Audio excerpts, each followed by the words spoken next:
Pero bueno, lo que tiene a mal traer a los mercados son dos piedras en el zapato. Recién hablamos de Ucrania, pero bueno, primero hay que hablar un poquito del escenario detrás, que es la cantidad de dinero y su consecuencia, cómo se incrementó.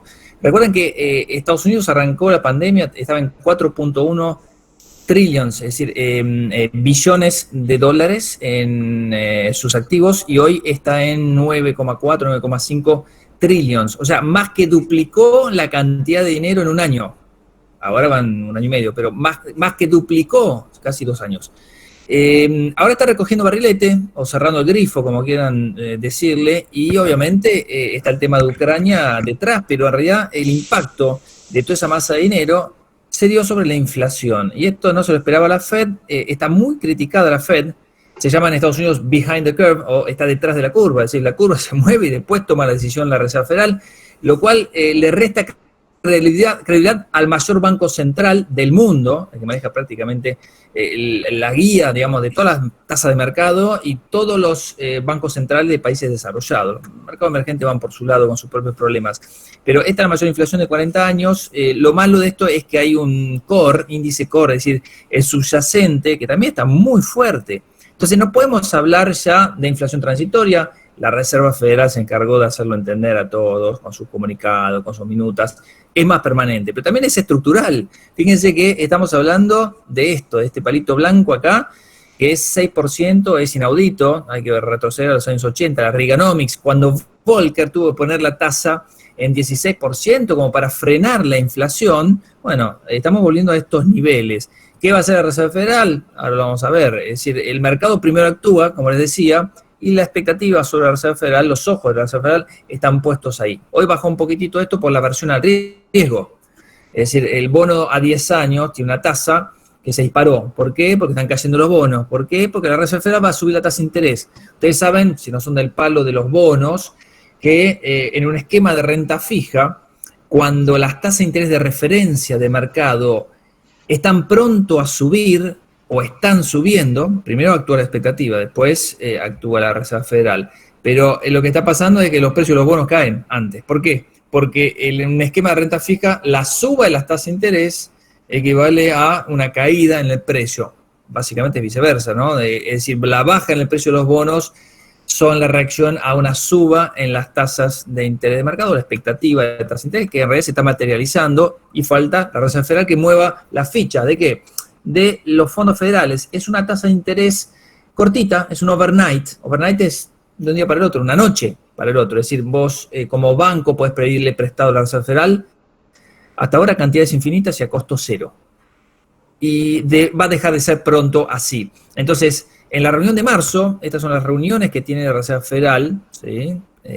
Durante el año y un poquitito más para el 2023, y esta es la expectativa. La expectativa de suba de tasas de interés es 58% de 50 puntos básicos. Si salta de 0, la cota inferior, ¿no? De 0 a 50 puntos básicos, ¿sí?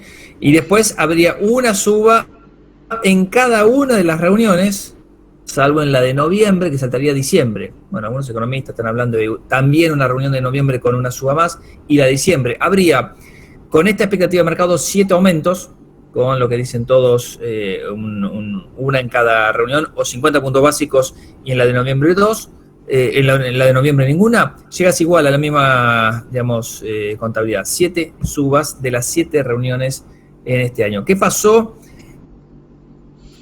Toda vez que se invierte la curva, porque cuando pasan estos movimientos en los mercados, la tasa de 10 años y la tasa de 2 años se empiezan a mover. Bueno, cuando empiezan las tasas de 2 años, de corto, a subir más que la suba de la tasa de 10 que veíamos en el gráfico, porque también la de 2 está subiendo, y está subiendo más que la de 10, bueno, es un símbolo de que en algún momento puede entrar en recesión la economía. Esto está pasando en Estados Unidos, pero todavía no se invirtió. ¿Y cuánto falta hasta que entre en recesión la economía? Muchos meses, es decir, entre 9 como mínimo o incluso 50 meses. El promedio son 20 meses, ¿sí? En el que esa inversión de la curva te muestra que hay una recesión, porque muchos hablan de una recesión. No está pasando eso. Puede provocar esta suba de tasa de interés que vimos, la expectativa, y que después va a seguir subiendo, en 2023 va a seguir subiendo la tasa. Una recesión, bueno, todavía no entró en esa inversión de la curva. Si llega a entrar en la inversión de la curva, pasan todos estos meses hasta que ocurre. Es más, a 3 meses de la inversión de la curva, 18 meses después en promedio, es decir, 1 año y medio después entra en recesión la economía, con lo cual no es un problema de recesión, ha sido un problema de suba tasa de interés, que el costo era muy barato, y de inflación. La inflación sí te genera un problema bastante grande. Y sobre todo cuando tenés el petróleo en la zona de $95, por este conflicto, hay una prima de riesgo acá muy grande. Yo creo que si esto se soluciona, el petróleo va a $90 para abajo.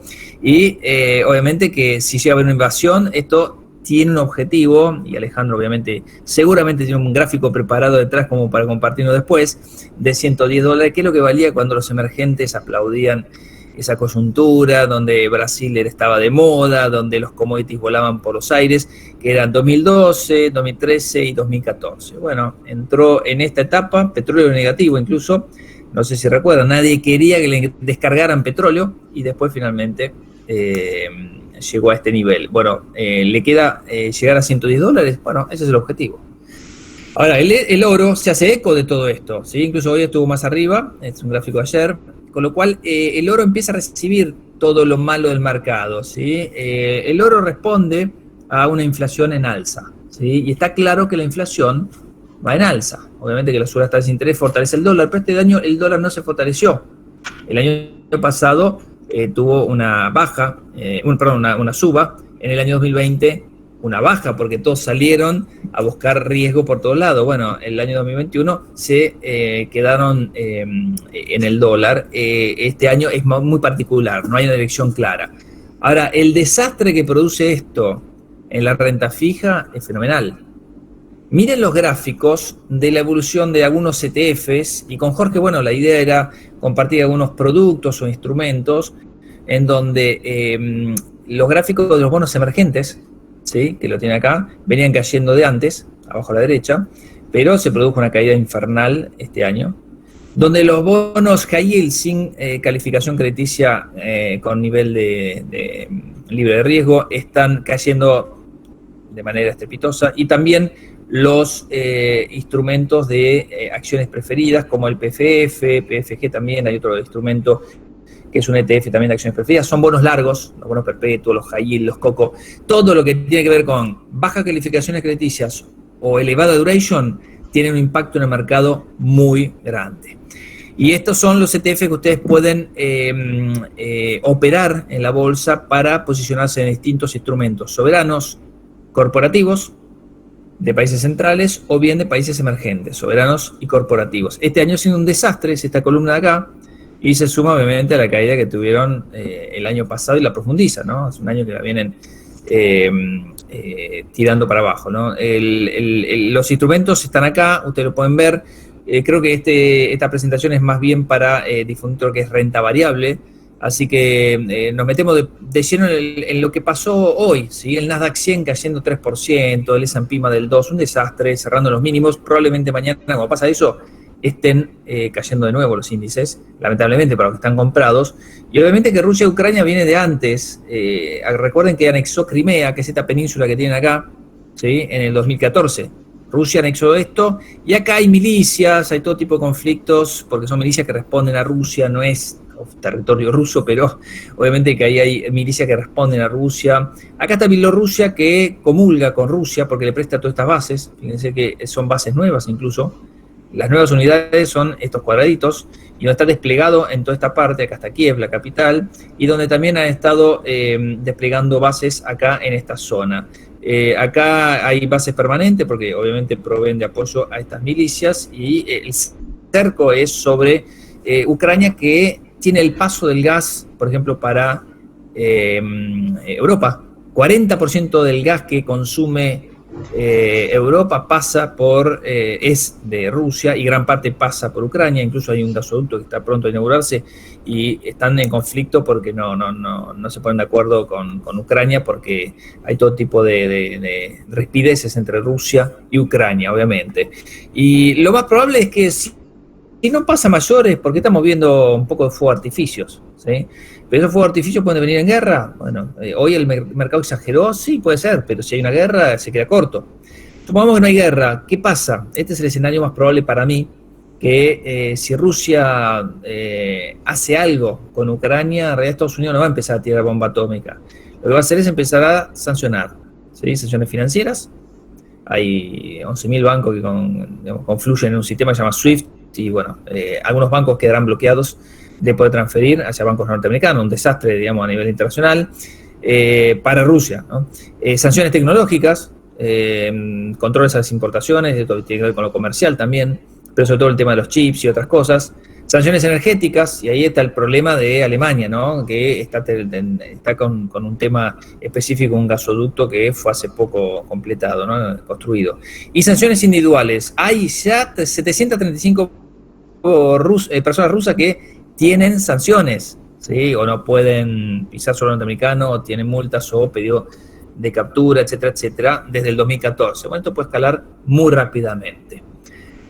Yo creo que el doble piso, esto lo hablaba ayer, lo escribí ayer y obviamente que está buscando el doble piso, esto es la vela de ayer y obviamente hoy le falta la vela, pero esto lo vamos a ver en forma gráfica online. Pero en realidad las acciones han estado bajo una presión muy grande, pongo si quieren el TradingView como para que lo puedan visualizar, y creo yo que esto que ven, que es el Nasdaq, está teniendo un valor que obviamente ya es prácticamente un doble piso, un poquitito más abajo, la zona de 340 podría ser un nivel, me parece, como para estar preocupados para que esto no decante en esto que hablábamos, ¿no? El hombro, cabeza, hombro, como para que pueda terminar cayendo en la altura de esta cabeza, que es esto, ir a buscarlo a los $300, esto nos retrotrae más o menos a la zona donde estaba la pandemia actuando. Ojalá no ocurra eso, pero las acciones tecnológicas y las de crecimiento han estado bajo una presión enorme, porque obviamente muchos salieron en la bolsa en el 2020, vieron ese panorama que cualquiera compraba cualquier cosa y se hacía rico, tirabas una moneda y crecía, tirabas una semilla y germinaba, y el 2021 vino mucho más selectivo, Estados Unidos zafó, pero el resto estuvo muy mal, los emergentes estuvieron mal, y el 2022 empezó con una caída muy fuerte de los mercados.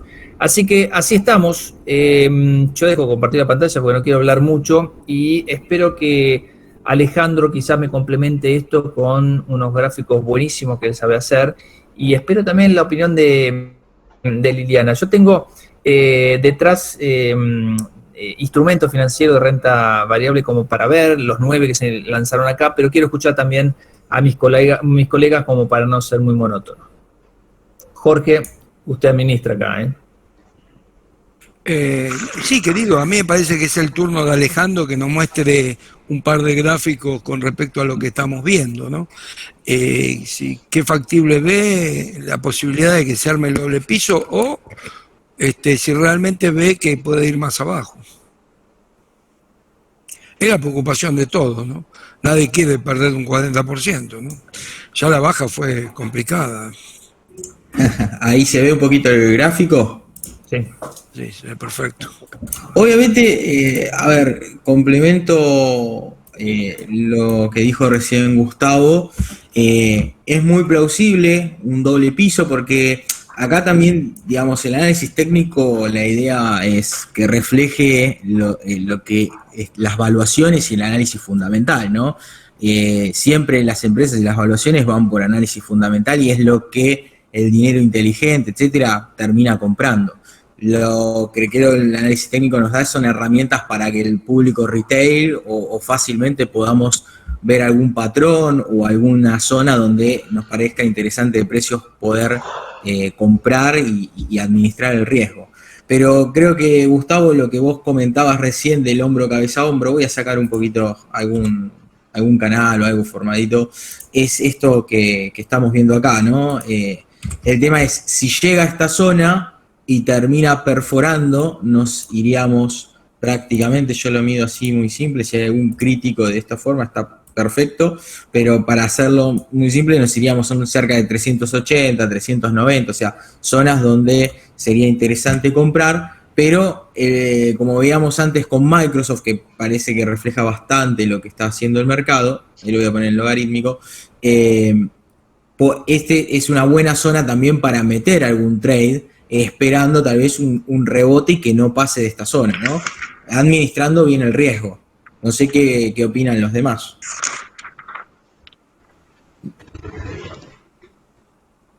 Yo tengo una opinión muy formada con respecto a eso. O sea, yo pienso que así como vos, Alejandro, o Gustavo, o Liliana dicen, bueno, en realidad me gusta este precio y este precio compro, son los que compran en un precio que les gusta individualmente. Pero el problema está cuando hay una situación de este tipo, en donde no pagan para arriba a continuación. Entonces está el comprador que le gusta un precio fijo, pero no está aquella mano grande que paga para arriba. Entonces avanza un poco el precio y vuelve a caer. Ese es un problema. Claro, porque estamos en una zona, obviamente, donde más allá de lo que veamos en los gráficos, ya todos más o menos veíamos que los múltiplos de las empresas estaban bastante altos. Obviamente que uno decía, bueno, en algún momento va a caer. Y creo que para mí más importante que el conflicto de Rusia y Ucrania, obviamente que si estalla, ahí como mencionaba Gustavo, vamos a tener, digamos, la profundidad con las sanciones, etcétera, va a ser más complicado. Creo que Europa la va a pasar muchísimo peor. Y cuando está complicado Europa, el dinero que está invertido en Europa suele buscar refugio en Estados Unidos, ya sea en renta fija o posiblemente en renta variable. Creo que también para mí lo más importante que viene tocando es el tema de la tasa, que bien lo mencionó Gustavo. La tasa de interés, esto en el gráfico ya veíamos la última vez, está en una zona donde cada vez que más o menos tocó este sendero que viene este canal bajista de hace muchos años, ¿está bien? Acá marcamos algunas zonas donde el mercado, el S&P 500, corrigió bastante, digamos. Acá lo voy a poner para que en escala logarítmica, para que se vea un poquito. Acá tenés la crisis o sea, lo que fue la burbuja.com, la crisis de las hipotecas subprime, la corrección de 2018. Está bien, esta corrección no es la misma que esta, aunque acá el mercado en 2018 cayó un 30% aproximadamente, corríjame cualquier cosa, mientras acá tenés caídas cercanas a un 50% del mercado en general, pero lo que muestra un poco este gráfico tiene que ver con que justamente llegamos a una zona de techo de este canal, como pasa ahora, con lo que es el rendimiento del bono de 10 años, y a ver, el mercado termina corrigiendo. ¿Cuál es, digamos, atrás de todo esto? O sea, no es por análisis técnico, sino que se encarece el costo del dinero y obviamente lo puedes ver de manera diferente. Se encarece el costo de dinero, por ende los márgenes y las empresas van a tender a bajar. O si querés, también se hace más atractivo el rendimiento de un bono, que es mucho más seguro, contra el rendimiento hoy por hoy del dividend yield que tiene, no sé, el S&P 500, que debe estar abajo del 2%, creo, no me acuerdo, pero más o menos debe andar por ahí. Entonces, ante menor riesgo e igual rendimiento, hay una migración hacia activos de menor riesgo. A eso sí, obviamente se le suma todo el conflicto internacional. Yo desde mi experiencia hemos pasado un montón de conflictos y siempre hay un conflicto por el cual agarrarse y decir la bolsa va a bajar por esto. Eso, digamos, cada año que pasa veo que antes había conflictos con Turquía, me acuerdo cuando estaba Donald Trump y estábamos viendo si lanzaba un ataque Turquía contra Palestina, creo, o algo así. Entonces, siempre hay conflictos y hay una excusa por la cual el mercado puede tomarlo para bajar, pero creo que por atrás termina siendo justamente el conflicto de la tasa de interés, como vemos, casi histórica, donde cuando se encarece empieza obviamente el mercado, por lógica, debe corregir hasta un punto nuevamente de equilibrio, donde ese punto de equilibrio puede ser que la Fed no se ponga tan hawkish o baje la tasa de interés para formar nuevamente este incentivo para volver a invertir en renta variable. Ahora, Gustavo, yo te hago una pregunta. Hoy estaba viendo un video que decía que en el año 1982 hubo una inflación en Estados Unidos muy parecida a la que fue ahora, o sea, superaba el 7%. Y yo me puse a estudiar los gráficos del Standard & Poor's del año 82 y arrancan los primeros 6 meses, se ve que hay un impacto, como acá impactó también, o sea, la suba de la tasa de interés generó un impacto negativo en las acciones, en donde en el año 82, en los primeros 6 meses, bajó un 10%. Pero a partir del séptimo mes se genera una suba tremenda, con lo cual al 31 de diciembre del año 1982, el Standard & Poor's termina subiendo un 20%. Yo entiendo que la situación es muy distinta, como vos dijiste antes, no hubo una emisión tan grande como la que hubo, ¿no es cierto?, en esa época con respecto a ahora.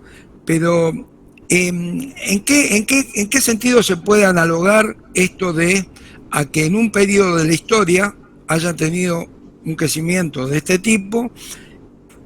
Y si podemos hacer una analogía diciendo, mirá, ante este crecimiento de la inflación, también hubo una ganancia del índice. Eso es lo que no tengo muy claro. Sí, primero, me parece importante mencionar algo que estaba implícito en tu pregunta, que es que las tasas de interés, cuando se sospecha que van a subir o se descuenta en el mercado que van a subir, es cuando se producen las grandes caídas. Exacto. Después, cuando empieza el ciclo alcista de las tasas de interés, los mercados pueden hasta incluso subir. De hecho, yo tengo algunas tablas como para mostrarles en otros momentos en las cuales una suba de la tasa de interés, un periodo de suba de tasa de interés no corresponde con caída de los mercados, sino lo contrario, subas. Obviamente que van a caer y fuerte antes las bolsas, pero esto es inaudito lo que pasó en la pandemia. Y esto arrancó con Trump. Recuerde que no es Biden, es Trump, es Biden, es pragmático. El mundo desarrollado tiene aceptación de su moneda y recién ahora se encuentra con que genera inflación. Los mercados emergentes tuvieron que luchar el año pasado con unas inflaciones increíbles. Recién a partir de septiembre, octubre empiezan las subas fuertes en los índices de inflación en Estados Unidos y obviamente Europa. Europa está en 5.1, que es una cosa increíble.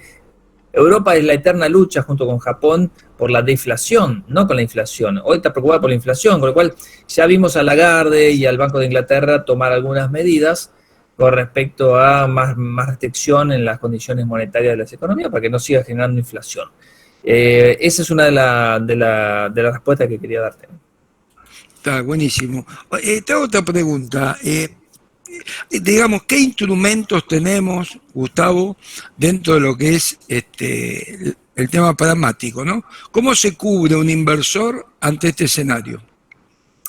Bueno, a ver, primero, no había que invertir en bonos nominales, sino en bonos TIPS ajustados por inflación. Hay muchísimo, para el inversor más conservador.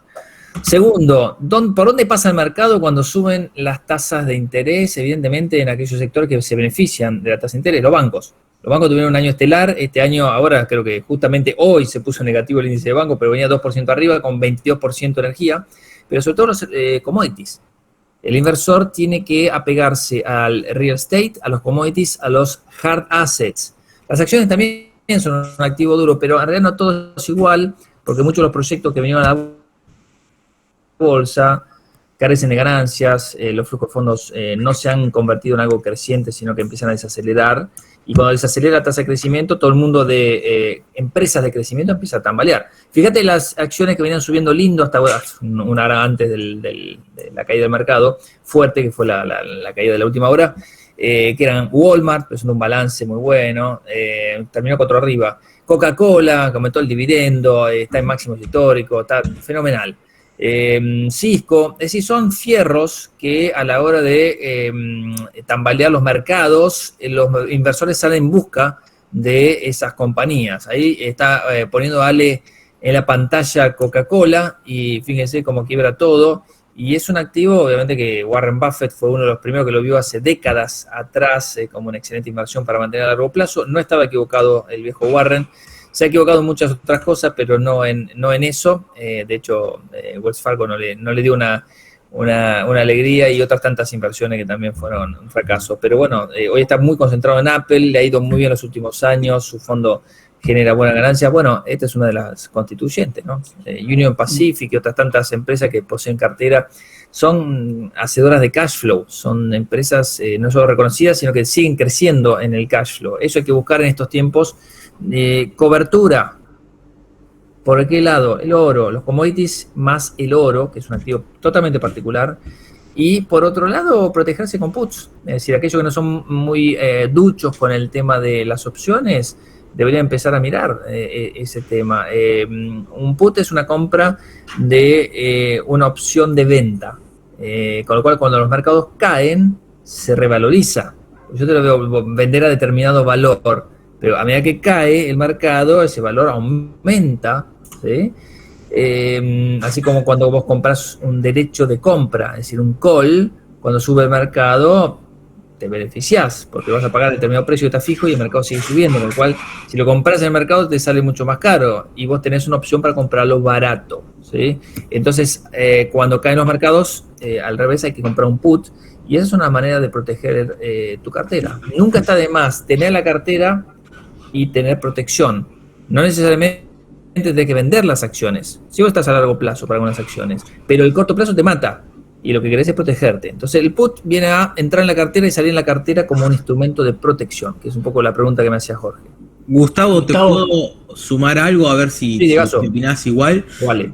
También otra manera que, si digamos con productos sofisticados o elementos sofisticados, vos puedes tener una cartera, por ejemplo, con Microsoft, Apple, etcétera, digamos, las large cap, y lo terminás hedgeando, vendiéndote el índice, por ejemplo, no sé, te vendés el QQQ, digamos, en la misma proporción de cartera o en el nivel que quieras hedgear. No sé si coincidís. Perfecto.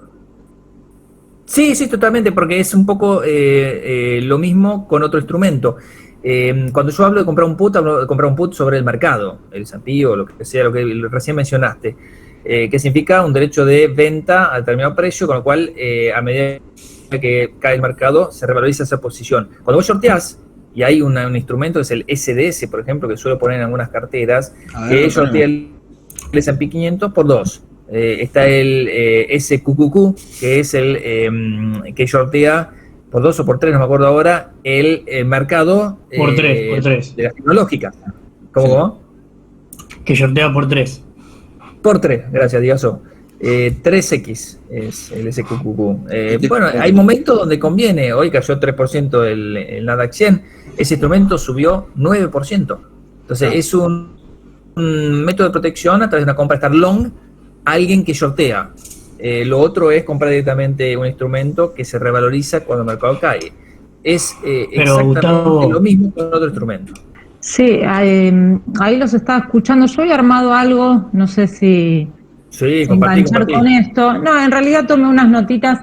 Los escucho siempre, aparte de la mayoría, está tratando de ver cuál es la mejor inversión de todas, a dónde moverse, y la realidad es que cada uno tiene un perfil particular, si bien es algo que quizás es muy repetido, lo del perfil de inversor. No sé si ahí ven el Excel que tomé ahí unas notitas.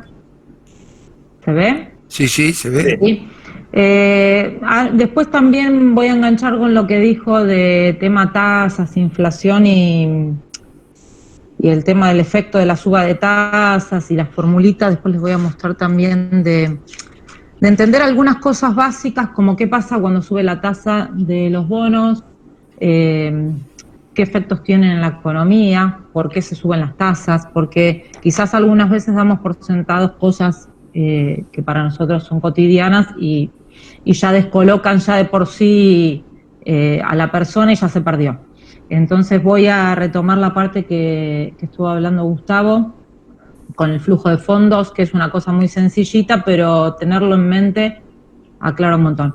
Yo acá había tomado unas notitas del tema del armado de cartera, que es lo que se debate siempre, en dónde poner los huevos, ¿no? En qué canastas, en qué proporciones, y en qué inversión, y cuándo moverlos. Y la realidad es que el armado de cartera depende de la psicología de cada inversor. Y ahí varios puntos que fui marcando. En primer lugar, no pretender abarcar todo el universo, no pretender siempre estar en todos los mercados, ni captar todas las oportunidades, tanto sea de renta fija, de renta variable. Si yo me concentro en renta variable, tampoco me voy a poder concentrar en todas las acciones que hay en el mercado. Incluso aunque diga solo acciones argentinas, solo CDR, si yo quiero hacer un buen análisis y seguir bien los activos, me voy a tener que concentrar en una cierta cantidad de acciones. Después veré. Lo ideal ahí obviamente es no concentrarse en todas las acciones del mismo sector. Puedo especializarme en un sector, quizás a mí me gustan mucho las tecnológicas, porque veo esto que las tecnológicas, bueno, y muchas otras también, están siempre un paso adelante, están siempre mirando lo que viene y tratando de adaptarse al futuro. Entonces, a mí me gustan mucho, y lo que también citaba, lo de Warren Buffett, acciones, me gustan mucho las de siempre, que en realidad no hacen lo mismo de siempre, ¿no? Mastercard, ahí hay uno de los chicos que había comentado algo en el chat, también está incorporando el tema cripto. Apple va a sacar un auto, por ejemplo, que ya sabemos todos, pero están siempre en nuevos desarrollos. Entonces las acciones de siempre no hacen lo mismo de siempre, están todo el tiempo reconvirtiéndose. Entonces, en mi caso, por ejemplo, y quizás para algunas personas, el tema de mover todo el tiempo la cartera no sea una opción, no les interese. Entonces está bueno de encontrar el propio método, conocerse como inversor y ver qué necesito yo para tomar una decisión. Necesito que la T me lo diga. Quizás, por ejemplo, Jorge le gusta mucho el análisis técnico y necesita que el gráfico le diga cuándo comprar, cuándo vender.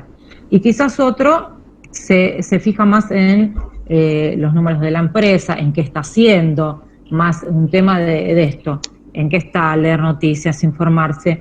Y quizás con eso ya duerme tranquilo, que es otro punto. Encontrar la composición de cartera va a ser propia mía, si bien obviamente se puede dar una referencia al cliente, y siempre dentro de eso la base va a ser la diversificación. Porque lo que les digo, sí, me gustan las tecnológicas, pero tampoco voy a poner todo en tecnológicas. Quizás voy a sobreponderar mi cartera porque a mí me deja tranquilo las acciones que están, como les digo, todo el tiempo mirando hacia adelante. Entonces yo me siento cómoda con esas acciones. Quizás otro se siente cómodo o le gusta más esto, ¿no? El trading, y apuesta a una cartera más de corto plazo y no tan a largo plazo, y puede estar mirando, que eso también tiene que ver, ¿no? ¿Para cuál estrategia tengo tiempo? ¿No? ¿Qué pasa en un escenario bajista cuando digo que estoy a largo plazo también? Porque muchas veces estamos mirando todo el tiempo que hace el de al lado, y yo tengo que tener claro cuál es mi estrategia. Si estoy a largo plazo, si estoy a corto plazo. Si estoy a corto plazo y el mercado baja y yo estoy en estas empresas de antaño, como decía Gustavo, en Coca-Cola, en Apple, Microsoft, no me hace gracia que bajen. Pero si yo miro un gráfico, después podemos ver algún gráfico con Ale, si tiro Microsoft para atrás, me quedo tranquila. Veo para atrás la evolución, si bien, como les digo, rendimientos pasados no garantizan rendimientos futuros, y eso vale para acciones, para fondos, para lo que sea. Igualmente, si yo tengo claro cuál es mi composición de cartera, mi plazo, está bien, cierro la compu, cierro los ojos y sigo con lo mío. Ahora, si yo tengo tiempo también, ¿para cuál estrategia tengo tiempo? ¿Qué herramientas necesito para cada una? ¿Cuáles tengo y cuáles debo contratar o aprender? Porque quizás yo quiero hacer trading, pero no lo sé o no tengo tiempo para hacer trading. Entonces también tengo que ser consciente de a qué me puedo dedicar.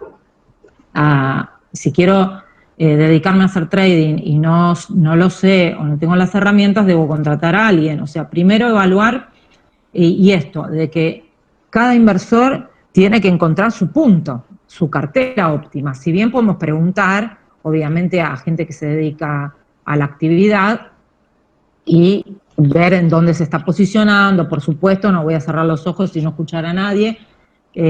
Cerrar los ojos y no escuchar. Bueno, cerrar los ojos, los oídos, todo. Estoy quizás abierto, pero también soy consciente de qué me sienta bien. Quizás los activos atados a la inflación tuvieron un momento brillante y hay gente que le encanta y quizás otro no. En mi caso, por ejemplo, hace tiempo que me alejé ya de los bonos, me concentré en los CDRs y ahí me fui especializando también porque es muy amplio el mercado. Entonces, podemos quizás meter un poquito de algunas otras cosas a las cuales no tengamos que dedicarle tanto tiempo, pero si yo le voy a dedicar tiempo a todo y a analizar bonos, acciones, o sea, eso no lo puede hacer alguien que no se dedica a la actividad, incluso alguien que se dedica a la actividad no analiza todo al mismo tiempo, en profundidad.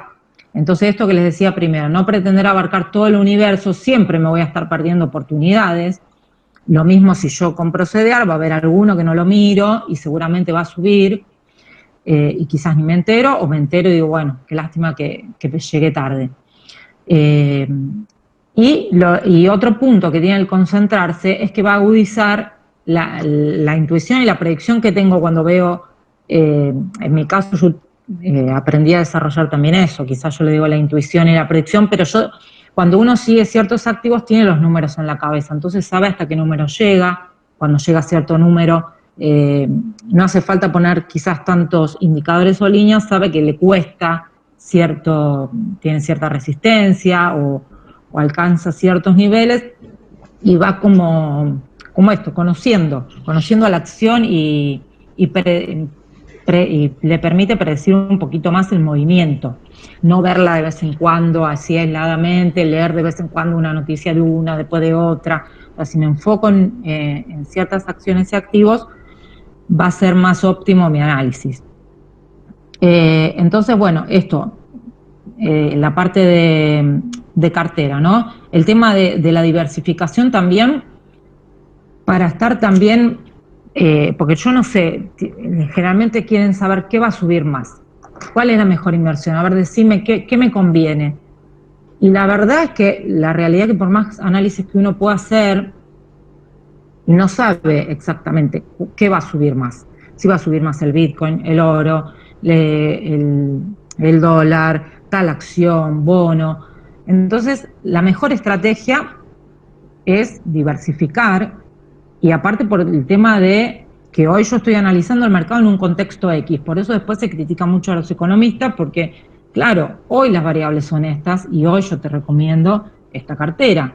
Pero de repente hay un shock externo o interno, como los que estamos viviendo últimamente, y ¿qué pasó? Entonces no es que el análisis estuvo mal.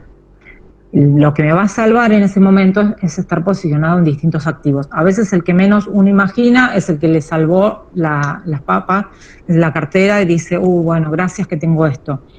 Pero a veces es o sube alguna acción que uno no esperaba y dice, ay, ¿qué pasó con esta? Y bueno, y eso es por estar diversificado y no estar concentrado. Lo mismo si baja o sube, como ha pasado con Facebook, por ejemplo, esas bajas fuertes. Si yo me concentro y digo, ay, esta es la que va a subir porque veo tal y cual cosa y pongo todo ahí, me puedo después quedar patas para arriba, ¿no? Pero cuando estoy diversificado, generalmente a mí, por ejemplo, y lo que yo recomiendo y la mayoría de los analistas recomiendan es diversificar porque está comprobado que reduce el riesgo de la cartera y a veces tenemos algunos activos que nos tiran un poquito para abajo, no rinden una locura, pero en momentos como estos, como por ejemplo Coca-Cola, quizás no venía tan bien y de repente empezó a subir por todo lo que está pasando. Entonces quizás en algún momento está media dormida y de repente nos salva. Entonces ahí está el punto de definir qué es lo que quiero hacer. Quiero comprar, buscar oportunidades y voy a estar ahí persiguiendo al mercado y tratando de ganarle al mercado y elegir la mejor estrategia y acción o bono, lo que sea, o quiero dormir tranquilo y voy a diversificar y voy a poner bien separadito todas las canastitas. Entonces, eso por un lado. Después había puesto algo, pero todavía no hablaron de eso, que es una pavada, que quizás hay gente que todavía no lo sabe, y bueno, yo lo empecé a hacer mucho, que es el tema, uno con todo el tema de que el tema operatoria, tema aparte, después volvemos al otro. Tema operatoria, La mayoría de los CDR pagan en dólar al cable y es un goteo, a no ser que uno tenga una cartera muy grande, es un goteo de dólares que están ahí en la cuenta y el cliente no sabe qué hacer con eso. Entonces, muchos no saben, pero se le puede pedir a la sociedad de bolsa, a la LIC, en la que tengan la cuenta, que le haga la conversión de especie y no tiene costo, incluso algunos les pagan algún interés. Pero se puede pedir que les conviertan la especie, tiene un número, como si fuera un ticker, un nombre, la especie es 7000, es la del cable, la 10.000 es la de MEP, se lo convierten y ya le aparece en MEP automáticamente. Eso por un lado de operatoria. Y por otro lado, cuando tienen dinero líquido, hay muchas personas que quizás compran una acción o un bono, lo que sea, 48 horas, y lo que pueden hacer también es una caución colocadora, lo que yo empecé a hacer con toda la gente que tiene dinero líquido. Si es de otra venta 48, no. Pero cuando uno tiene liquidez y va a comprar, no sé, Apple a 48 horas, bueno, hace primero una caución a 48 y después con ese dinero de intereses que le haya dado por esos 48, también sirve para comprar los CDRs. Entonces le sacamos el juguito un poquito más a esos pesos y quizás nos pagamos la comisión. Entonces podemos hacer 2 en 1, caución y compra del activo, siempre que sea 48. Bueno, eso porque lo había anotado, lo comenté. Y después, algo que decía también Gustavo era, bueno, el tema de toda esta suba de tasas, ¿no? De toda esta sacudida que tiene el mercado.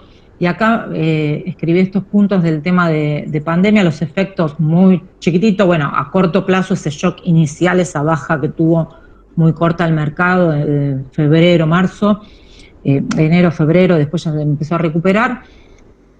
Y después empezó a recuperar, ¿no? Con estas expectativas de, bueno, las empresas también nuevas que empezaban como a ganar terreno, no nuevas, empezaban a ganar terreno porque la gente estaba en su casa, que ahora ya pasaron de moda, como Mercado Libre, Netflix, no que pasaron de moda, pero no tienen el lugar que tuvieron al principio de la pandemia, pero había una expectativa de que era algo corto, de que el mercado se estaba recuperando rápido, se empezó como a adelantar, como siempre, a esa recuperación de la economía, y lo que pasó fue que se extendió más yo dividí corto, mediano, largo dentro de lo que yo consideré, porque el largo a veces estamos hablando de mucho más años, pero largo plazo, lo que estamos viendo ahora es que se extendió de más, y lo que pasó que estamos viendo los efectos de toda la emisión que tuvo, no solo de inflación, bueno, en Argentina, en Estados Unidos, sino en otros países también, que también están revisando sus tasas. Recién acaba de salir que subieron la tasa del ELIC acá, en Argentina. Canadá también está mirando el tema de suba de tasas, un montón de países que obviamente para afrontar la crisis tuvieron que emitir. Y se extendió más de lo quizás lo esperado, y eso generó, bueno, en principio tuvimos, bueno, esa baja inicial muy cortita, después una sube y recuperación terrible, y ahora nuevamente la baja por todos los conflictos que estamos teniendo también ahora con Ucrania, sumado a lo de estas subas de tasa que se esperan principalmente que haga la Reserva Federal, que es la tasa libre de riesgo, la que todos siguen, por eso se habla tanto de esa tasa, pero están subiendo de quizás otros países también las tasas. Entonces acá yo le había puesto el tema de los efectos de las subas de tasas, y también para ver, bueno, esto, ¿por qué suben las tasas? Acá yo le había puesto algo de lo que estaban comentando, ¿no? Pedacitos de algunas noticias, de la inflación, de las solicitudes de desempleo que están bajando, o sea, la economía se empezó a recalentar. Entonces lo que estamos viendo es esto, que están esperando que suban la tasa para que se enfríe un poco la economía. Esto tiene un efecto, ya la suba de tasas, entonces tiene un efecto contractivo sobre la economía. ¿Por qué? Porque sacan liquidez del mercado. Tiran plata, primero, para estimular la economía, pero tiran plata para enfriarla un poco. Pero esto frena entonces la actividad. Por eso mismo vemos todas las bajas después del mercado, ¿no? Porque si saco plata, bueno, ¿cómo la saco también? No va el Banco Central a los bolsillos de la gente, sino que actúa sobre los bonos que tienen cartera. Lo mismo que el gobierno argentino y que otros gobiernos, que otros bancos centrales. Entonces lo que hace es ofrecer sus bonos, aumenta la oferta de bonos en el mercado y así entrega bonos y se queda con el dinero. Entonces así es como saca esa liquidez del mercado. Hay menos liquidez en el mercado y empieza a bajar la actividad, el empleo, ¿no? Y obviamente si baja la actividad, los precios se enfrían, ¿no? Es todo un efecto contractivo, por eso no está bueno. No se recibe con alegría. ¿Y qué otros efectos tenemos con la suba de tasas? Aparte de todo este enfriamiento de la economía, es que también aumenta el costo del endeudamiento. Si una empresa quiere ir a pedir dinero, tiene un costo mayor, los flujos de fondos se descuentan a una tasa mayor, que es lo que decía Gustavo. Entonces, el precio del bono, esta es una fórmula que tiene que ver, que incluye el precio de los bonos, de cualquier bono, sea una obligación negociable o sea un bono del Estado, bono privado o público, cualquier bono que sea. Todos los bonos tienen un flujo de fondos. Entonces, en todo momento, el precio del bono tiene que ser igual a ese flujo de fondos. Flujo de fondos le llamamos a lo que me va a pagar desde ahora hasta el vencimiento en concepto de intereses. Supongamos que este bono me paga solo intereses hasta el vencimiento y que al final me va a pagar el interés, la última cuota, más el capital. Es un bono, lo que se llama bullet, que paga al vencimiento. Pero esto se puede aplicar para cualquier bono con cualquier estructura.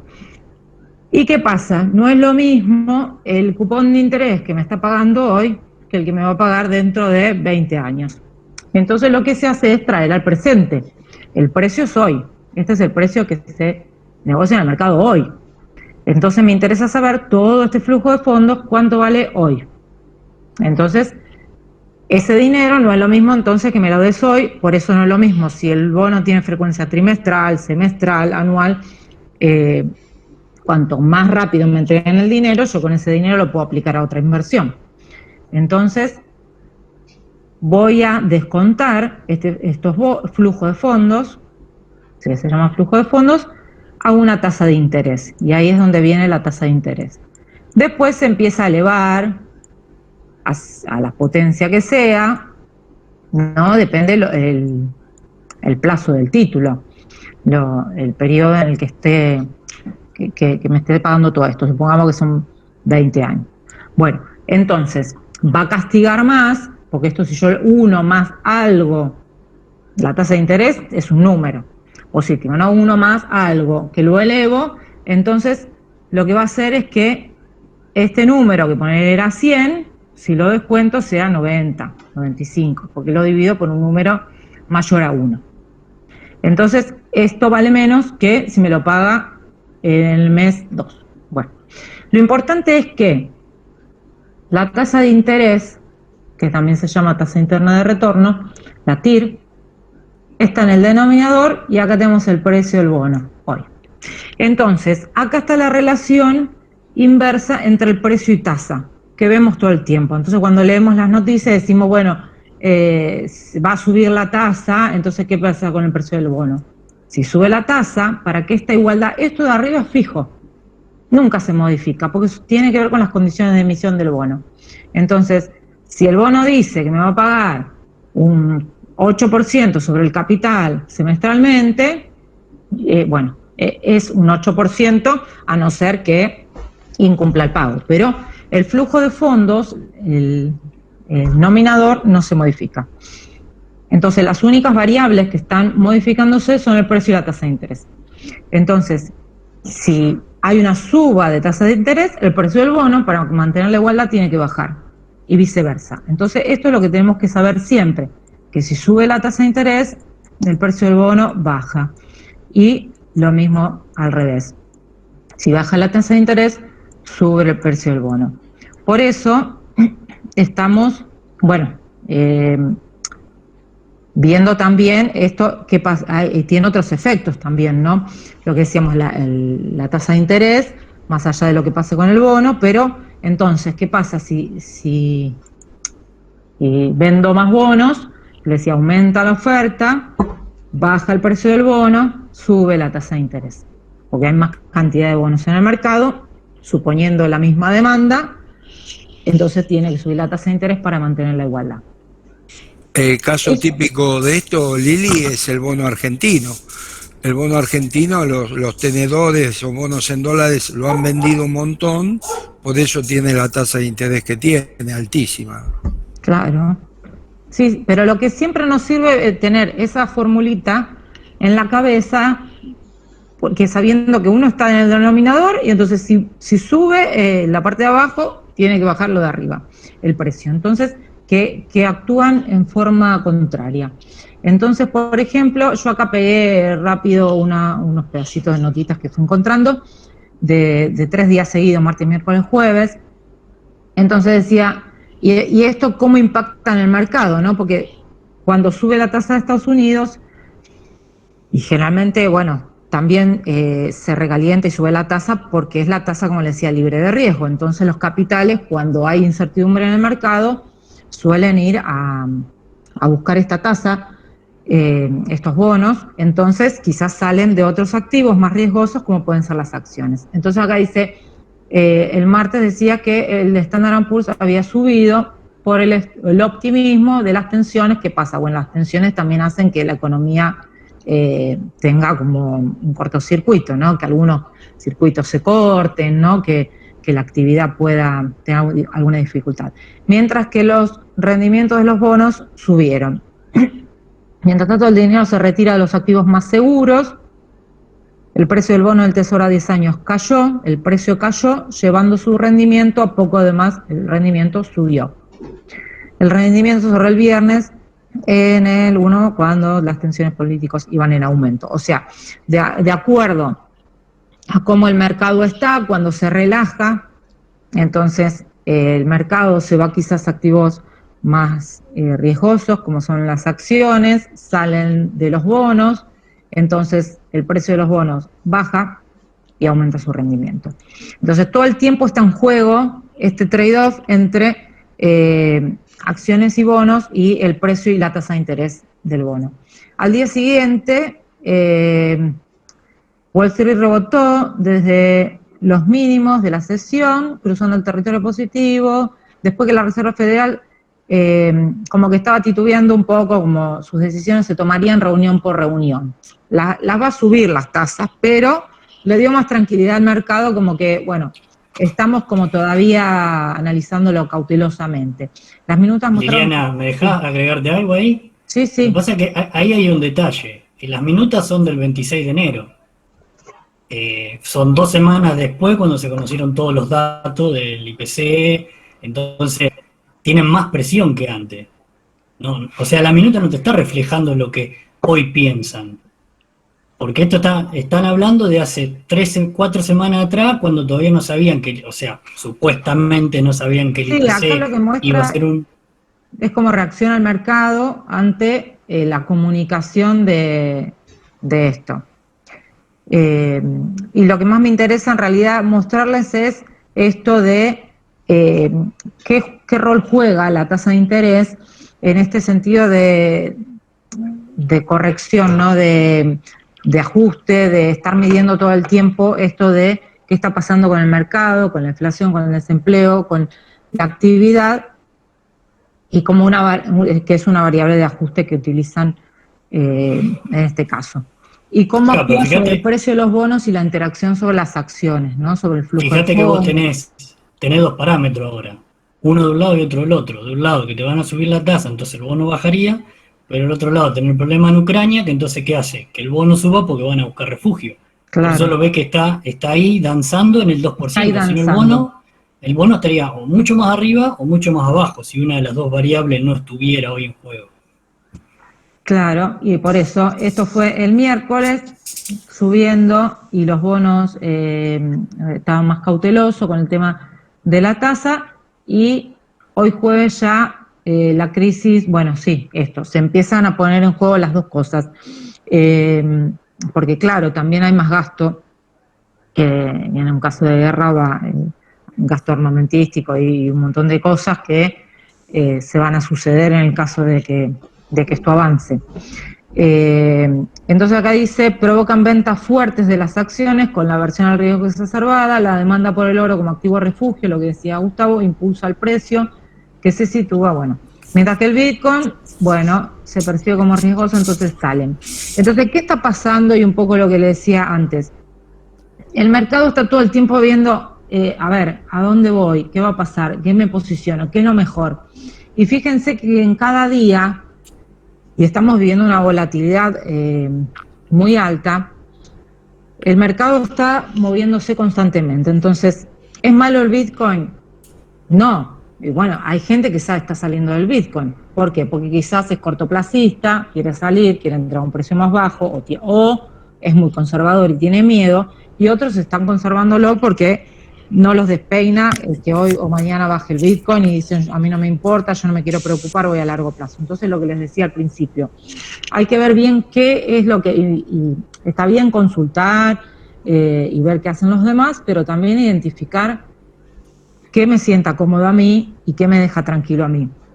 Y lo que decía un poco y con esto ya termino, que no es para leer las notas, pero lo que les decía de las acciones, que las empresas de hoy, de siempre, no hacen lo mismo de siempre. Entonces, acá pegué unas que encontré, hay un montón más, de todas las empresas que conocemos que venden, es una señal de lo que va a venir, un activo energético, la de Mastercard, el impulso a las criptomonedas, bueno, TSM con Sony, haciendo el tema de semiconductores, ¿no? Bueno, todo el tema de tecnología, siempre, como les decía, está un paso adelante, pero las empresas que están hacia el futuro están más, si bien les afecta todos estos cimbronazos, pero bueno, uno quizás lo deja más tranquilo esto, saber que está en empresas que están igualmente continuando sus desarrollos más allá de Ucrania, de pandemia, de lo que sea. Son empresas que están en expansión, y cuando miramos los gráficos hacia atrás, vamos a ver que se van subsanando todos estos altibajos que va teniendo. Liliana, te hago una consulta. Y ahí Justamente. ya terminé con mi pantallita. Te hago una consultita, Liliana. Sí. Por ejemplo, Microsoft justamente la estábamos analizando antes de empezar el Meet, y recién estaba viendo algo. Por ejemplo, en el 2000, si ves el gráfico antes del 2000, es una suba constante, como pasó después del 2008-2009, digamos, una suba constante de Microsoft, pero en el 2000 básicamente baja un 68% Microsoft. ¿No? Entonces digo, el inversor, por más a largo plazo... ¿Cuándo decís que bajó? Para que así lo vemos. No, pero fíjate que Microsoft estuvo muchos años planchada, ¿eh? Claro, o sea, el tema es si vos... Estuvo como 8 o 10 años planchada abajo hasta que empezó a remontar, Ojo, no, en el 2000 plazo. Te conviene ponerlo en mensual y logarítmico para ir, digamos, a largo plazo. Y logarítmico en la escala. Fíjate ahí, hasta el 2014, 2015, desde el 2000 que no subía, Claro, porque es lo que le pasó al mercado también. El mercado, vos tomás del 2000 al 2011, 2012 y no tenés básicamente ganancia. Solo que tuviste una caída estrepitosa, una suba desde 50% hasta niveles máximos y otra caída en 2007 y 2008. Entonces, yo la pregunta que le quería hacer a Liliana, más allá de que coincido con su view, es si en estos casos de invertir a largo plazo igual no tomás alguna estrategia de mitigar el riesgo en este tipo de empresas, donde por más que sean unos camiones, unos tanques a largo plazo, te podés comer una caída de un 50, un 60% en un momento. Y tal vez, como decía recién Diegazo, tenés 6, 7 años para recuperarte. Claro, sí, podés hacer, eso depende de la persona también. En mi caso yo recomiendo algunas que sean como los caballitos, que mantener en la cartera, porque no se puede vender y desarmar toda la cartera, depende de cuántas acciones tenga cada uno. Si tenés 5 acciones es una cosa, pero si tenés 30 no podés estar vendiendo y comprando todo el tiempo. En mi caso puntual hay algunas acciones que son para mantener, se puede aumentar o bajar la posición de acuerdo al momento. Y otras acciones sí son más de corto plazo quizás, pero sí, en momentos así se puede bajar un poco la exposición, porque hay momentos que los CDR brillaban y ahora quizás no están brillando tanto, pero también baja el dólar MEP y baja también la acción en el exterior. Entonces sí, se puede bajar un poco de posición en alguna de esas y cubrirse con algún fondo, que hay un montón de fondos que están dando quizás tasa de inflación, algunos tasa de inflación y algunos puntos más. Sí, se puede bajar. Liliana, ¿me dejás agregarte algo ahí?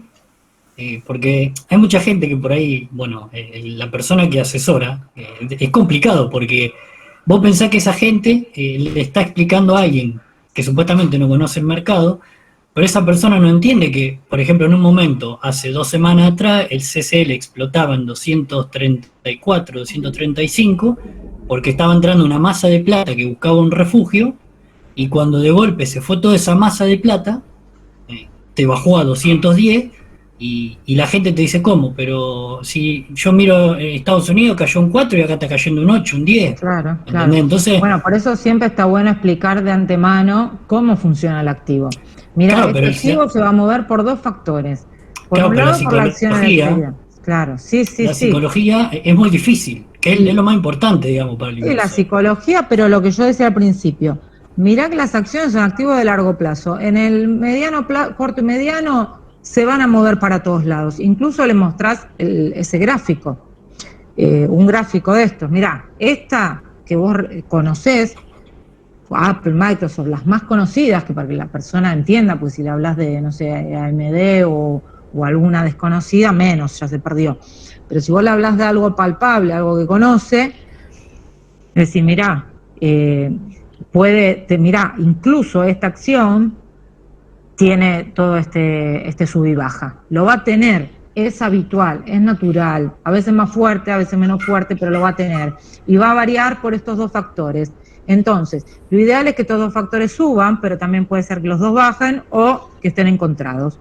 Entonces, obvio, no es lindo cuando baja, pero si la persona sabe que ese activo, vos le decís, esto es una inversión a largo plazo.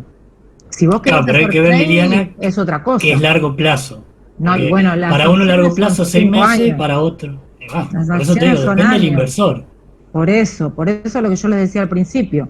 Es fundamental siempre decir, bueno, este dinero, ¿vos lo vas a necesitar en el corto plazo? No, lo podés destinar a una inversión de largo plazo, años, sí. ¿Qué proporción de tu cartera necesitas tener como disponibilidad? Bueno, eso no va en CDRs. ¿De acá cuánto necesitas este dinero? O sea, dentro de la cartera puede haber activos que van a largo plazo y puede haber otros activos que van para cubrir necesidades del día a día, porque hay clientes que tienen esas 2 patas también. Tienen un flujo que van sacando y entonces eso quizás no está en activos tan riesgosos, puede estar en algún bono, como decían, a toda inflación, o algún fondo de ese estilo también. Entonces la persona no va a sufrir esos movimientos y va a contar con ese dinero. Pero... Una pregunta, Liliana, y a Gustavo. Gustavito, decime, ¿estamos entusiasmados, cebados con Argentina? ¿Que vos lo ves que podemos andar? ¿O es una ilusión?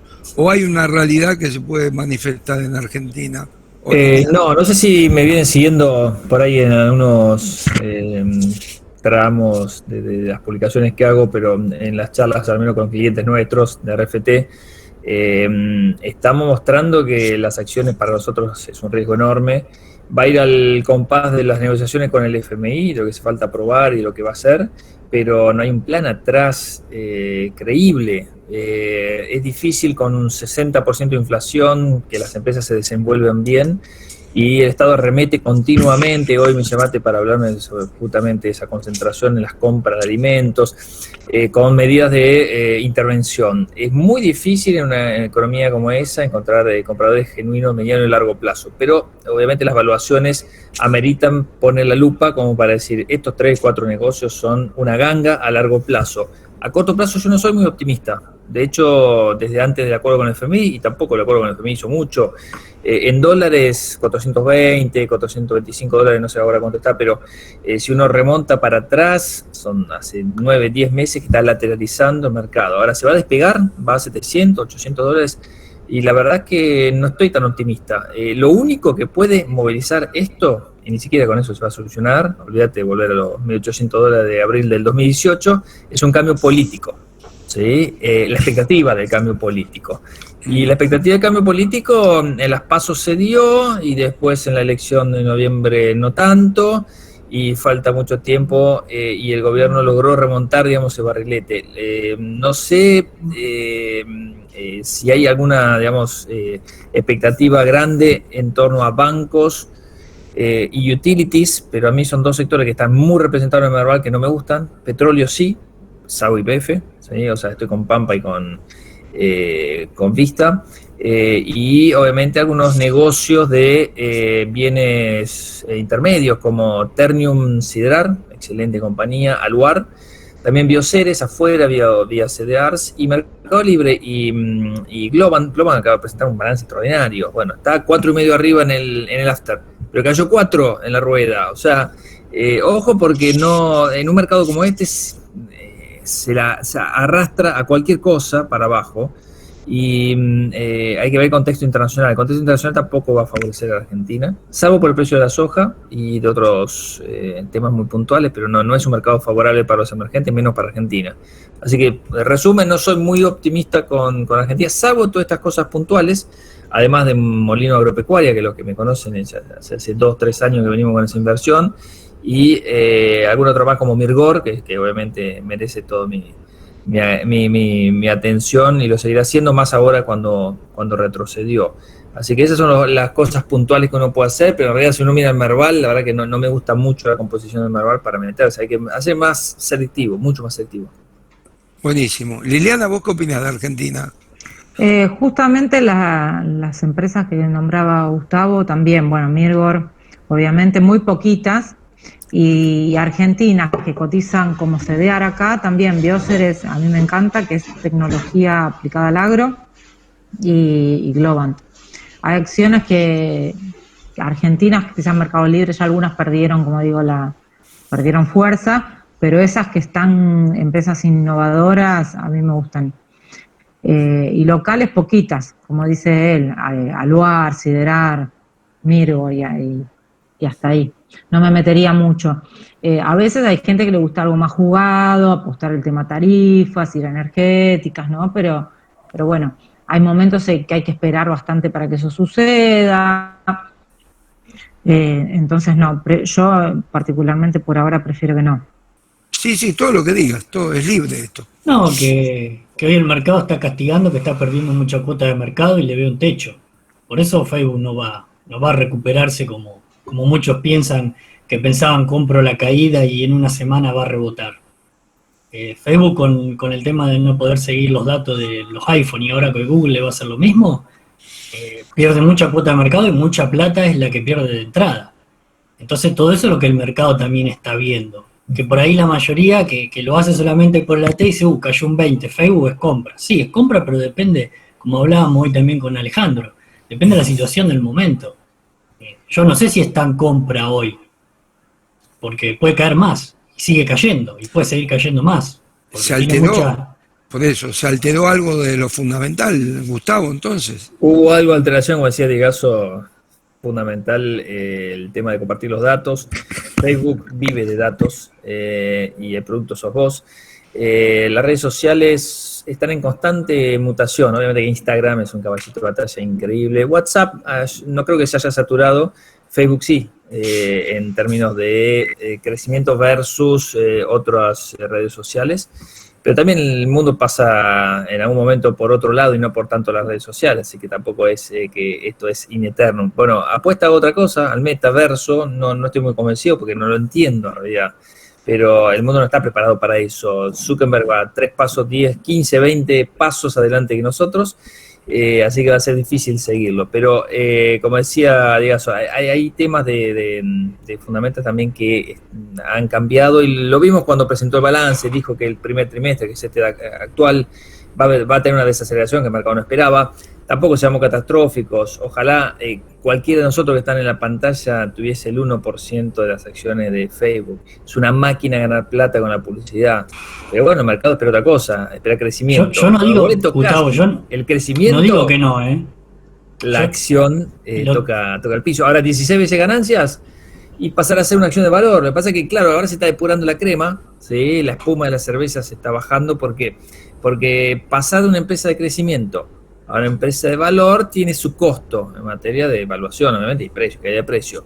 Fíjate cuando le pasó a Microsoft en el año, no me acuerdo, 2014 fue, que... Sí, ahí Marcelo dijo el 2014 cambió el negocio. Anunció, Microsoft. claro, pero anunció que iba a pagar dividendos. Cuando vos le decís a un inversor que vas a pagar dividendos, te convertís en una empresa de valor. Valor tremendo, espectacular, pero claro, ahí ese día cayó 4%. ¿Por qué? Y pues te van a pagar dividendos, cayó 4%. Porque el mercado entendió que no te iba a dar el crecimiento. Muchas veces 4% te lo hacen un día, con lo cual es mucho más lo que pasa, importante ver el Gustavo? tema de crecimiento que el tema del valor a corto plazo. A largo plazo vos podés tener tu maquinita de hacer plata como Coca-Cola, Walmart o Microsoft. Pero antes Microsoft era la empresa en constante expansión, crecimiento e innovación. Lo ha sido con el tema de la nube, con otras cosas, One y otras cosas, pero es innovadora, obviamente. Pero hoy vende licencias y sistemas que obviamente en algún momento van a tener un techo.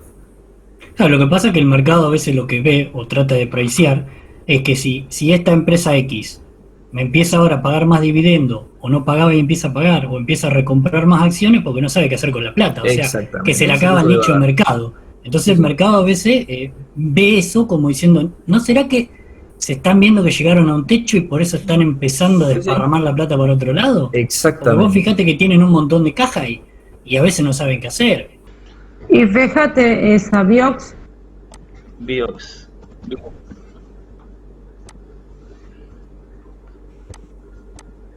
Tiene STDR, ¿no? sí, Sí, igual analizamos Biox es siempre el- activo en dólares, ¿no? sí. Ajá. Mira, la gran mayoría de las empresas están todas muy parecidas, ¿no? Yo te doy una visión así, largo plazo.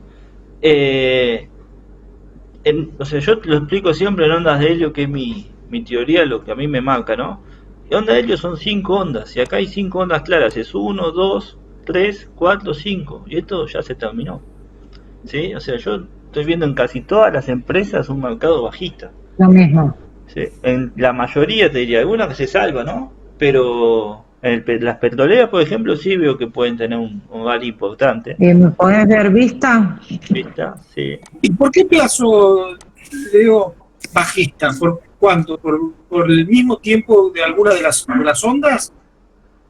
Y un mercado bajista dura aproximadamente entre 2 y 3 años, 1 año y medio o menos. Poner que hayamos empezado en noviembre. Algunos activos empezaron a bajar en febrero del año pasado. Mira, acá, lo que bueno, a mí no me salió este trade porque, bueno, No, esa malísima. no Bueno. la pegué con el activo, Bien. pero yo acá me empecé a posicionar corto, no acá en el Russell 2000. El Russell 2000 lateralizó, esto se destruyó, esto está cayendo 50%, ¿sí? O sea, el mercado bajista ya arrancó. Sí, estás ¿en Hace qué rato frecuencia estás ahí? Arrancó. En activo de riesgo arrancó Semanal. hace rato, 57% está cayendo hace un año. Semanal, ¿no? Semanal. Sí, si lo ves en diario viene bajando hace un montón. Sí, entonces, y bueno, decime Vista sí me Listo. gusta, no para allá, La segunda. sí, no para allá, pero me gusta. No, son algunas que ya Que te lo explico así, venimos hace tiempo ahí. Sí. te lo explico en ondas de helio así bien rapidito. Esto es 1, 2, 3, 4, la 4 se puede extender un poquito más, y de acá, cuando la 3 no se extiende, como puede ser este caso, que acá hay una especie de 3, pero más allá del petróleo, yo creo que los commodities suelen tener unas 5 extendidas, por lo tanto las petroleras también, acá le queda un recorrido importantísimo, ¿sí? Yo más o menos la estoy viendo en 14, 15 dólares vista, o sea, tiene un recorrido Ahora, altísimo. pero, Leo, pará, te entendimos hasta que hiciste la onda, las 5 ondas. Luego cuando llegaste ahí, ¿cómo se llama en Elliot este recorrido que hiciste ahí? Unas 5 Después extendidas. de las 5 ondas. No, vamos Unas 5 a ver, vamos de vuelta. vamos de nuevo. Tenemos 1, 2, 3, ¿sí? Acá puede venir una 4 que puede venir a pisar este canal, media móvil, a los 5 dólares, ponerle 4 o 5 dólares. Yo creo que acá Vista va a venir, de corto. De acá creo que tiene un recorrido interesante, unas 5 extendidas. Hasta más o menos 15 dólares. Esa es más o menos la visión de Vista que yo tengo. De corto lo veo bajista. Yo no analizo noticias de China, Rusia, Japón, no me hables nada. Yo no miro televisión directamente. No, gráfico. No, pero pará, vamos a hacer una cosa, Leo querido. Vos viste que yo tengo una imagen ahí de una playa que está ahí. Bueno, me parece que si vos tenés razón, yo te voy a tener que invitar a ir un día a esa playa, porque voy a comprar Vista. Va a comprar Vista. Yo hace tiempo que estoy en Vista. Viene muy bien. Sí. También a veces las noticias ayudan porque si le suben el target y eso, entonces uno entra con otra confianza. Está bien, buenísimo. La ¿Qué habían más? subido. ¿Qué más, Liliana, tenés? Si querés commodities, podemos ver Bunge, venía recontra bien, no sé si ya está media agotada. BNG es el ticker, esa no sé si es de dónde. A ver, bueno. Esta ya se ve mucho más agotada, ¿viste? Porque acá una vez que tenés la 3 extendida, que es esta de acá, ahí te 1, 2, 3, 4, 5, y esto ya se terminó. Está agotado eso, sí me parecía. Agotado. Las hojas Y esas la que dice- está quizás más retrasada es Freeport FCX, FC, Freeport McMoran, no la esa, conozco. que es productora de oro, cobre, Ajá. es una minera muy grande también. Bueno, están todos los commodities medio Sí. Yo acá también veo la 3, saturados. 4 y 5. Puede extenderse un poquito más, sí, porque ahí es en fallo, todo esto puede ser 4, no sé si me explico bien, ¿no? Pero acá tenemos 1, 2, Sí. 3, todo esto puede ser 4 y acá hay que darle un poquitito más 5, pero no mucho más, ¿sí? Yo me quedo posicionado, tengo las 5 extendidas para adelante, no un poquitito más, ¿sí? Y No, para ver si había alguno medio retrasado de los commodities. Y después si no puede quedar Vale. vale, a mí Brasil me gusta muchísimo. A mí, Le quería sí, preguntar a Gustavo es- cómo ve Emergente. Yo Emergente lo veo muy bien, ¿sí? Por lo mismo que le decía. Balance también está recomendando Brasil. Ajá. Commodities y dentro de commodities también Brasil. Yo acá a mí Vale me gusta muchísimo, porque Claro, a esta le falta un poco más. sí, porque acá esta corrección te habilita un Vale en emergentes, en Brasil. ¿Esa sería una 5 extendida? ¿Una 5 Y extendida? acá sería esa? sí, no está muy claro, Jorge, porque acá, mira, la 3 se extiende muchísimo, pero la 4 corrige muchísimo. Por lo tanto, si tenés una 5, tiene recorrido. No sé si me llego a explicar bien, ¿no? La 5 Sí, tiene sí. que superar la 3. Leo, el Acá tema ahí, tenés recorrido. el tema es que, claro, como vos dijiste, vos no seguís noticias nada, te guías por el gráfico, pero ahí las noticias son importantes porque si el real CDP si se aprecia, le impacta mucho a las empresas. El real se va a apreciar para Porque mí. vos- Real contra el dólar gana el real. El dólar va a caer fuerte. Por más Sí, pero vos no te olvides todo lo quiera que contar. hay mucho ruido político también en Brasil. No, Eso la también le política pega. va a largo plazo. Acá estamos hablando de meses. La política en los meses no influye. Si vos me decís voy a enterrar Sí, la pero Brasil, voy a comprar hectáreas, voy a sembrar soja, bueno, listo, ahí fíjate la política, fíjate todo. Acá apretamos un clic y salimos. Y la política no nos importa. ¿Qué otra más, Liliana? A mí me tenés? gusta China. hay No más sé si para ver. alguno la está siguiendo. A mí China me parece que también tiene lindo recorrido. Corrigió muchísimo. Corrigió cerca de un 30%. No, si quieren ponemos el índice o BABA, no sé. Pero que tengan CDR. Bueno. ¿Tienen CDR? No. Vamos con BABA. Baba. Sí, Baba. Había que animarse. Yo le doy la vuelta a Alejandro. Uy, este gráfico está re sucio. Espera que lo limpiamos. Le decía a Alejandro que acá estábamos en una zona de piso, en la última vuelta que yo hablé con Fausto, y la viene respetando muy bien. O sea, yo creo que si el S&P yo veo que puede corregir del precio de hoy un 7% más, ¿sí? Ese es mi target. Este 7% puede hacer que Baba venga a este piso nuevamente, y de acá me parece a mí esa oportunidad de compra. Yo voy a comprar Baba acá en este piso si el S&P está en ese valor que yo les estoy comentando, ¿sí? Falta un poquitito, pero el piso este es muy relevante. Sí, el piso este es muy relevante. Leo, Ajá. pregunta, a ver, porque yo lo veo en un 4000, 4100 el S&P, para tomar aire y subir. ¿Vos hasta qué número lo ves que baja? Ese mismo. 7%. Poneme un segundo. Para que, Sí, bueno, ahora no sé. Espera que vuelvo los gráficos, porque si no después te voy a gráficos. De donde se va hoy, 7%. Dame un segundo. Tirarle la regla, a ver. Sí. Ahí, 4050. Sí, 4000, 4100. Sí, Más o menos, yo lo veo igual. Ese es el objetivo que yo tengo. Lo tengo desde que. Pero, le tengo ojo, de que el S&P está por acá más o menos. ¿Sí? Hizo todo esto. Mi diferencia, Leo, por ahí es que yo no es que lo veo bajista, lo veo de corto plazo bajista, no de fondo. De corto plazo sí lo veo bajista porque necesita hacer una limpieza, descomprimir y después volver a subir. Y vos de ahí lo ves. Hay muchas cosas en el medio que lo... ¿Y de ahí vos lo ves que es un rebote o va a nuevos máximos? Sí, yo creo que va a haber mucha gente que va a comprar si llega a 4000, 4100. Yo también voy a comprar. Lo van a ver como punto de entrada. ¿Pero hasta dónde? Porque yo te por eso te digo, para mí, el número redondo, el 4000, psicológicamente para mí va a ser muy fuerte, salvo que temo que no sé, que lleguemos, como decía hoy, en un momento de no sé, estás en una guerra que cae todos los días en 5% como el COVID. Sí. Bueno, si no llegan en esa situación... Esto queda grabado. De los 4000 viene acá, 4400, 4500 y acá se vuelve a desplomar. Acordate. Sí, yo lo que no sé si va a volver a ser un nuevo máximo, no lo sé. Un máximo histórico este año, no lo sé. El Nasdaq seguro que no para mí. El Nasdaq directamente ni le apuestes a esto, tenés toda la de perder. Esto empujado por sector materiales y energía, hay que ver hasta dónde tira. Pero, claro, pero bueno, te olvides que lo que más pondera en cualquiera de los dos índices, hablando del S&P, es más lo tecnológico, un 25-30% tecnológico. Sí, por eso te digo, o sea, hay que ver. El peso muerto, digamos. Por eso te digo, hay que ver cuánto tira el sector materiales y energía, que son los dos sectores que para mí van a empujar este año, y cuánto empuja para abajo el tecnológico. Y ahí vas a tener el rendimiento del S&P. En principio, yo te diría acá vende y fíjate qué pasa. De acá 4000 compra y acá vende, así fácil y sencillo. Sí, acá vende, acá compra y acá vende. Una sola cosa les quería advertir todos los que están posicionados a largo plazo en tecnológicas: esta burbuja es mucho mayor a la del 2000 por un montón de factores. En la burbuja del 2000 recién se recuperó la plata en términos nominales en el año 2015. 15 años después se recuperó la plata en términos nominales y había inflación del 2%, 1% en partes, ¿sí?